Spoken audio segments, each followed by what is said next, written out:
तो आसवाक जाऊँगी ओडियार एक डिफरेंट काइंड रो स्टोरी जहाँकि कोणार्क उपरे नहीं आसवाक जाउछंती गोटे नुआ मूवी ओडियार इंडस्ट्री रो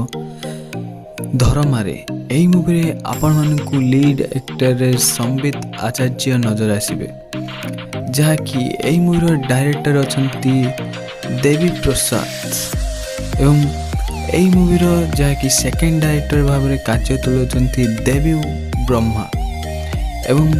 एई मूवीटी आपण मानकु डिफरेंट काइंड स्टोरी देखिया को मिलिबो जहाँकि धर्मा कैरेक्टर रे नजर आसिबे संबित आचार्य एवं